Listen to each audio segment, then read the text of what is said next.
Hola chicos, buenos días, tardes o noches, dependiendo de dónde veas este video y a qué hora puedes ver este video. Hoy vamos a seguir rompiendo mentiras de los derefachos y aparte vamos a ir hablando de algunos, o vamos a explicar algunos procesos básicos de derecho y economía en el entendido de que el chiste es que nosotros lo podamos entender y lo tengamos más claro. Y me agrego ahí. Bien, ahora vamos a esto. Quedó pendiente, o bueno, después de que explicamos qué es ingreso y qué es salario y los cambios de los salarios de los últimos sexenios para acá, ahora toca hablar de qué es el mercado. Originalmente, la definición de mercado es el sitio o el acto o proceso por el cual se intercambian satisfactores. ¿Qué son satisfactores? Bienes, servicios por dinero. Y le digo satisfactores para que sea más fácil de digerir y para que no sea más fácil de entenderlo todo, sin problemas. Vamos a esto. El primero fue intercambiar bienes y servicios o bienes que yo tenía junto con mi tribu. Pero mi tribu no tenía lo que la otra tribu sí tenía. Pero teníamos un excedente de algunas cosas. Entonces intercambiamos mis excedentes y sus excedentes. No existe dinero. Existe un intercambio de excedentes de mis mercancías y sus mercancías. Todavía se practica eso en el Tianguis Cultural del Chopo, aquí en la Ciudad de México. Vayan a darse una vuelta, es muy interesante. Esto es trueque. Bien, el mismo trueque lo practicaban también los aztecas. Lo practicaban en algunos casos muchos comerciantes porque no existían, aquí en América Latina por lo menos, las monedas hasta antes de la colonización. Ahora, punto aparte. En este sistema o en esta situación de mercado existen vendedores y compradores. El vendedor tiene el excedente de un marcador y quiero entonces vender este marcador, como lo que hacen ahora cuando les sobran las playeras que tienen, sin problema. Entonces yo quiero venderla, quiero venderlo y alguien más quiere comprarlo. Tenemos que estar de acuerdo en el precio. Y entonces ya tenemos acuerdo sobre precio y valor. Bien, hay una parte importante porque es distinto el precio de mercado o el valor de mercado y el precio o valor que yo le puedo dar a las cosas dependiendo de cómo las hago. Pero eso será en un video posterior. Bien, entonces hasta aquí caminamos con esta parte básica de lo que es mercado. Bien, entonces ya definimos qué es mercado. Una vez pasado esto, vamos a que las condiciones de mercado tienen que ver con el libre mercado. Todos somos o todos debemos tener las mismas oportunidades de producir, de transformar y de comercializar. Eso es parte de lo que se llama libre mercado. Luego viene la ley de oferta y la demanda. La oferta y la demanda tienen que ver con yo tengo un número determinado de plumones y quiero venderlos. Y él tiene necesidad de comprarme estos plumones. Entonces, si es igual, vamos a la par. Y entonces se vuelve un comercio justo. Bien, yo tengo un excedente de 3 manzanas y él necesita 3 manzanas. Por lo tanto, ya llegamos al punto en donde estamos intercambiando los excedentes de cada uno. Pero no es lo único. Aparte de esto, como para poner un ejemplo básico de lo que es oferta y demanda, hace algunos años, aquí en la Ciudad de México por lo menos, vendían unas cositas que les llamaban spinners. Los spinners llegaron a costar, en algunos casos, 50 pesos. Pero había spinners muy caros porque eran de metal y entonces se decía que eran no sé cuántas cosas más y llegaron a costar hasta 200 pesos. Hubo personas que compraban lotes completos o embarques completos de spinners para ponerse a venderlos en el mercado o afuera de las casas, y entonces pensaban que vendiendo spinners iban a tener suficiente demanda a partir de lo que ellos creían que se podía generar. Pero eso fue un enorme problema, porque no funcionó, no pegó y la gente se quedó con sus cajas de spinners arrumbadas en su casa. Otro ejemplo podría ser las cervezas en la época de la pandemia. Las cervezas en la época de la pandemia, cuando recién comenzó la pandemia y se decretaron leyes secas en muchos estados, llegaron a costar una sola cerveza llegó a costar, o yo llegué a verla por lo menos en Facebook, una ampolletita llegó a costar más de 60 pesos, por ponerme en lo más leve. Entonces, como no había oferta, porque nadie estaba vendiendo cervezas, la demanda empezó a incrementar y la gente quería cervezas. Entonces, había personas que pagaban más cara las cervezas porque casi no había. Lo mismo sucedió de enero a marzo de 2019. Recuerdan, hubo situaciones en donde la gente iba con bidones a llenar los bidones de gasolina o de diésel para así poderse llegar del combustible, y entonces, como había tantos problemas para poder enfrentar ese desabasto que se suscitó a partir de que cerraron la llave en algunos gasoductos o en algunos oleoductos, hubo problemas y entonces los precios se dispararon y comenzaron a caminarse más hacia arriba. Bien, entonces aquí la demanda le ganó a la oferta. Diferencia, con los spinners había demasiados spinners y no había demanda. Bien, entonces tiene que ver con la ley de oferta y demanda. Tú vas a poner un puesto de quecas afuera de tu casa y entonces tienes que saber que va a haber gente que te va a comprar y gente que no te va a comprar. Entonces, si yo tengo demasiadas quesadillas, se van a terminar quedando. Va a ser una merma para mí.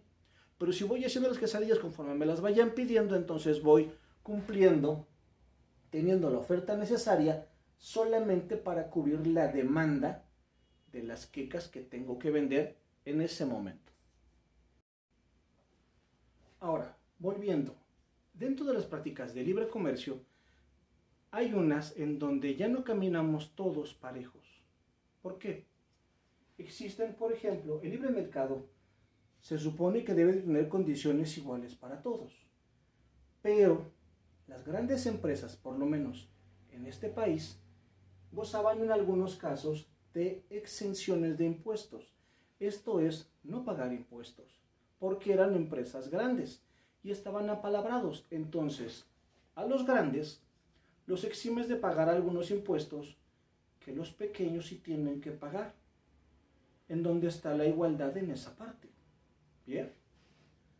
Dentro de esas exenciones de impuestos, de los más beneficiados son las grandes empresas como FEMSA, que dirigió en algún momento aquel señor que anda haciendo mítines en el Zócalo, Bimbo y Kimberly Clark. Sí, Kimberly Clark, aquella del señor que ahora está haciendo la unión de los impresentables de Vapor México. Pero también existían subsidios a las grandes empresas como Oxxo, 7-Eleven y Walmart. ¿Por qué? No solamente ellos no pagan los impuestos de los pesitos o centavitos que se supone que tú donas, pero ellos no pagan ese impuesto, ni pagan efectivamente muchas veces esas donaciones. Una parte. Otra parte, ellos tenían líneas de luz que les subsidiaban por las cuales se les subsidiaba el consumo de energía eléctrica. Por ejemplo, don Gerardo, mi tendero, paga 2,000 pesos de luz porque tiene 2 refrigeradores para su tienda. Es para un uso comercial. Tiene entonces sus refrigeradores y entonces por esos refrigeradores él paga más o menos 2,000 pesos al mes de luz eléctrica. Pero en Oxxo, el Oxxo que está enfrente, en la esquina, paga solamente 20 pesos porque ellos tienen otras probabilidades y tienen una planta convertidora y entonces la luz les sale muchísimo más barato. ¿Qué creen? El tendero trabaja diario de las 5 de la mañana hasta las 11:30 de la noche. Oxxo trabaja 24 horas al día. Es imposible que abriendo y cerrando los refrigeradores, ellos solamente paguen 20 pesos y mi tendero, ahora sí, él sí tenga que pagar más de 2,000 pesos por su consumo de luz. ¿Bien? Entonces, y para ponernos claros, los grandes empresarios, dueños del señor Don Mercado Todopoderoso, Libre Mercado Todopoderoso, a los que siempre hicieron referencia, tenían no solamente esto, sino que también tenían leyes a modo, porque había gente de las bancadas, de la telebancada o de la bancada de tal o cual industria, y entonces ellos se hacían sus leyes a modo. Tenían leyes a modo para que solamente ellos pudieran competir. Entonces había pequeños resquicios en donde en algún momento algunas empresas comenzaron a meterse, pero muy pequeñitas, porque existe también, por ejemplo, apertura en algunos otros mercados. Bien.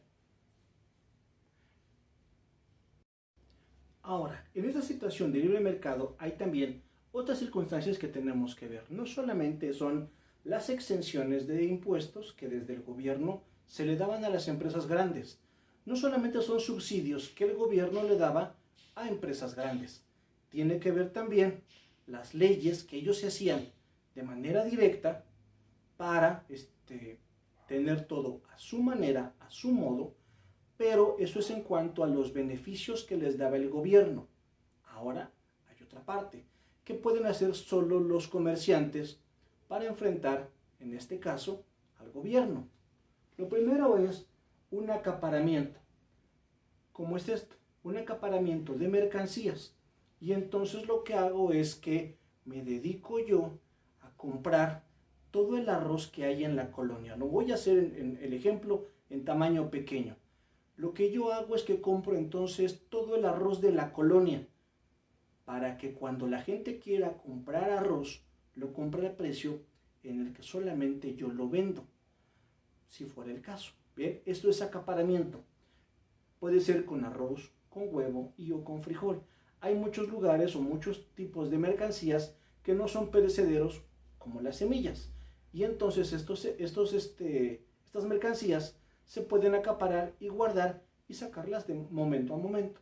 Por eso también los precios van variando. Es distinto cuánto cuesta ahorita un litro de jugo de naranja que cuánto cuesta en diciembre. Tiene que ver con la parte de oferta y demanda, pero también puede ser una situación de acaparamiento. Prefiero tirar las naranjas y que se echen a perder en los campos antes de sacarlas a venderlas al mercado. Y así entonces lo que hago es que forzo al gobierno a que me dé o a que me compre mis mercancías. Eso es acaparamiento. Pero no es lo único. También puede haber mala fama. Hace algunos años aquí en México llegó un refresco nuevo de cola. ¿Bien? Y entonces la gente de FEMSA, con el señor que le digo que les gusta hacer mítines en el Zócalo, llegó, ellos hacían una mala fama. No compres ese refresco, es muy malo. No, pero el tuyo también es muy malo. Pues sí, pero el de ellos es peor. Bien, entonces tenía que ver con la mala fama que le hacen a tal o a cual mercancía. Esa es una importante. Otra, hay algo que se llama, el término en inglés es trust. ¿Qué es el trust? Ok, es la unión de empresas para subir o bajar los precios para evitar nuevas competencias. En un ejemplo muy básico, tú y yo tenemos un celular. Yo tengo una compañía telefónica y la que tú tengas, seguramente ellos, no seguramente, sino que más que visto, esas empresas tienen un acuerdo entre varias empresas para poder subir los costos de comunicación y de interconectividad. Te puedes dar cuenta de una manera sencilla. El plan que yo pago es de 500 pesos. Seguramente en tu compañía o en la compañía que tú tienes hay un plan que va más o menos por lo mismo. Te agregan 500 pesos o te cuesta 200 pesos y tienes 2 gigas enteros de navegación, más redes sociales ilimitadas, más. Entonces todo eso es a un solo costo. Bien, que nos ponemos de acuerdo todos, AT&T, Movistar, Telcel y todas las demás nos ponemos de acuerdo para subir los costos y entonces no tengas oportunidad efectiva de pedir irte con fulano o perengano porque te den un mejor precio o un mejor servicio. No, solamente te vas por el que te funciona en ese momento. Eso es el trust. Es una unión de empresas, se supondría que es para evitar o regular las competencias, sobre todo las competencias desleales, pero también se termina utilizando para aumentar los costos y las ganancias de quienes participan de estas reuniones. Y después viene el holding.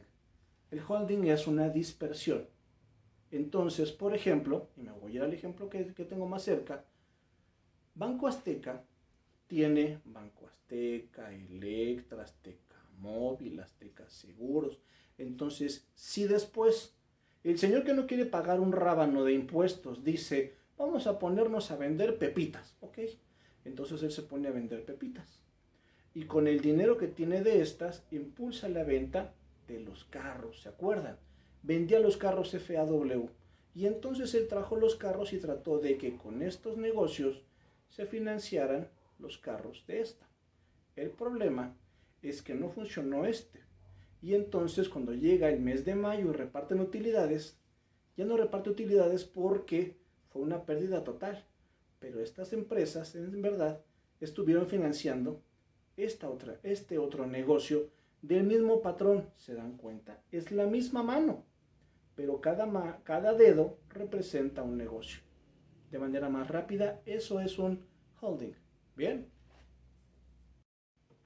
Ahora, y antes de tocar el tema fuerte de este video, aparte del anterior, o para tocar el último tema de este video, primero tenemos que irnos caminando. Ya vimos entonces qué es mercado, cómo afecta la oferta y la demanda, cómo definen el mercado. Ya estamos ciertos en que el mercado debe de ser parejo para todos. No que las empresas grandes tengan mejor piso, no que las empresas pequeñas se vean desvalidas ante los embates de las grandes industrias. Y una parte importante, vamos a separar ahora sí las áreas económicas. Bien, entonces, tiene que ver con el extracto productivas, aquellas que extraen minerales, que extraen hidrocarburos de la tierra y que lo almacenan, pero no son las únicas.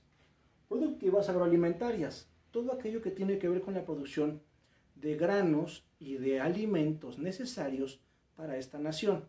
Recuerden, y aquí el dato aparte, desde la época de Vicente Fox se terminó con el somos autónomos o somos autoalimentables. Entonces, dependemos siempre de que los mercados extranjeros tengan plátanos, arroz, frijol, huevo, hasta nopales y maíz, para que los podamos consumir aquí en México. Entonces, México termina comprando el maíz que debería de tener y de producir para su propio mercado.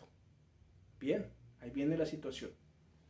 Luego vienen las empresas transformadoras, aquellas que van a purificar o a transformar o a industrializar las mercancías o las materias primas que se obtuvieron a partir de la primera área económica. Bien, entonces vienen con transformadoras y procesamientos o industrialización. Aquí en México llegan las láminas de acero para que la planta que está en Puebla pueda hacer los hermosísimos Volkswagen. Bien, luego viene la comercialización y distribución. Entonces, tú vendes, tú comercializas, tú distribuyes, eres parte de la tercera área económica de este país. Carlos, ¿hay más? Sí, hay muchas más, pero tiene que ver con especializaciones y el chiste aquí es irnos a lo más básico. Pero por mencionar dos más, está la de turismo y la de desarrollo. Turismo para irnos a pasear y desarrollo para poder generar más conocimiento y para poder aplicar aquello que tenemos. Bien, entonces, ya vimos entonces mercado. ¿Qué es mercado? Ya conocemos qué es oferta y qué es demanda.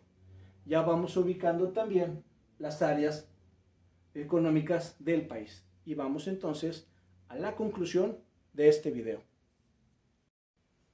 Bueno, y para terminar con el video, pero primero una aclaración. En todo lo que platiqué sobre mercado, sobre precio, sobre oferta, demanda y las características de las trampas que se pueden hacer, en ningún momento esto lo puede manejar el gobierno o algún gobierno. Tiene que hacer por oferta y demanda entre productores, distribuidores, vendedores finales y compradores. Entonces, en ningún momento entra el gobierno. Es que ahora está más cara la canasta básica, Carlos. Pues entonces hay que producir más. O hay que buscar la manera de que los costos se abaraten. Y vamos a esto. Tienes que bajar un costo en algo. Bien, porque si nada más quieres producir y producir poco, de mala calidad, y aparte quieres venderlo caro, pues es muy complicado. El gobierno no tiene nada que ver con esta situación de, es que ¿por qué cuesta tanto la leche y por qué cuesta tanto el huevo? No es cuestión del gobierno, es cuestión del productor, de quien industrializa y de quien vende, no del gobierno.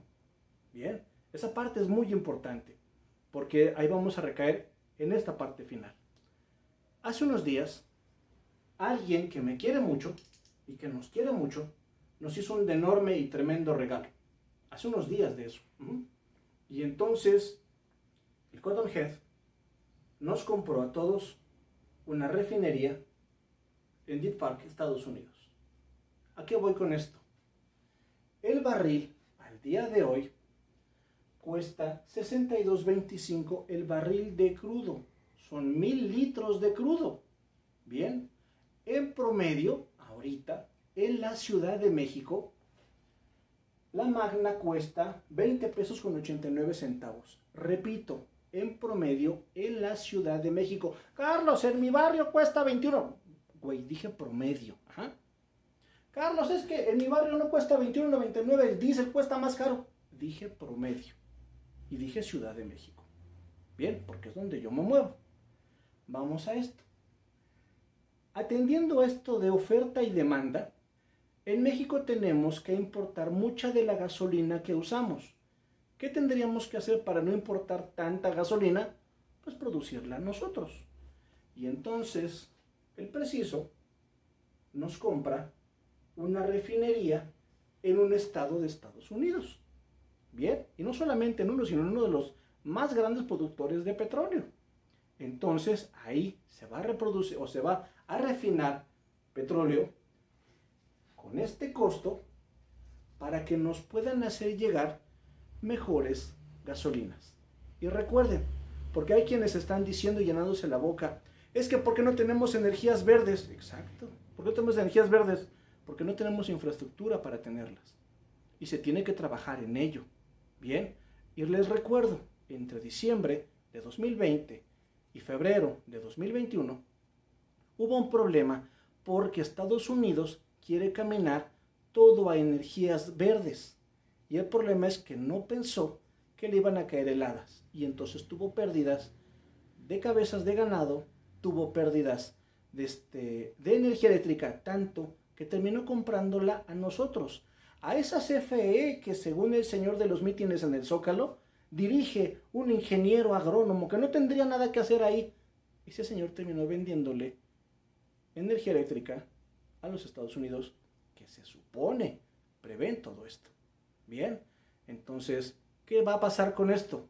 Va a haber mejores gasolinas. Ya no vamos a terminar, o ya no vamos a estar importando gasolinas de otros países. Bien, recuerden entonces, importante, esto que sucedió va a beneficiarnos a la larga. Y es otra. ¿Por qué? Dentro de todas estas cosas de la producción, la distribución, ¿qué creen? En distribución también entran los camiones. Y yo no conozco aquí en México que Bachoco, PepsiCo, FEMSA, alguno de ellos tenga camiones híbridos o tenga camiones eléctricos. Es más, en este país, en época de Zedillo, se eliminaron los ferrocarriles. ¿Y por qué? Pues porque el chiste era hacer carreteras. Se quitaron los ferrocarriles y se hicieron carreteras. Y ahora quieren energías verdes. Bueno, el problema es que los camiones que transportan todo esto funcionan con diésel. Y entonces la compra de esta refinería va a hacer que el diésel sea más barato. Y otra más, tengan en cuenta que que más caminando también existe el diésel biológico, o el biodiesel. y de eso platicaremos en otro video. Por ahora, terminamos este video. Yo sé que es muy largo, espero no haberlos aburrido y después de la edición espero que sea un poco más entretenido. Bien, recuerda entonces, tienes primero, te os pido, ¿te gusta la información? Regálanos un like. ¿Se te hace interesante lo que estamos comentando? Suscríbete al canal. Comparte la información si crees que le puede funcionar a alguien más. Y la más importante de todas, por eso la dejo al final, lean. Tienen que leer y no quedarse parcos en lo que está sucediendo o en lo que están diciéndose en las altas cúpulas empresariales. ¿Bien? Entonces, otra vez chicos, todo eso. Un agradecimiento enorme a Monse de Cafecito Films y una señal, y aparte, y muy importante para mí, hoy todos somos Quesa. Bien, Quesa, donde estés carnalito, un abrazo enorme desde la Bogatuber, desde aquí, desde Tepito prácticamente, un abrazo enorme. El hermanito tiene un problema, anda muy lejos, vive hasta Sinaloa. En cuanto me necesites y si consideras necesario, sabes que me puedo desplazar, tendremos algo que arreglar, pero Quesa, si fuera el caso, aquí estamos. Ya le hice llegar mis datos a Beto y un abrazo enorme para todos. No dejen de leer y no dejen de creer, o mejor dicho, no crean todo aquello que vienen y les dicen y les gritan. Bien, un abrazo enorme de la Bogatuber.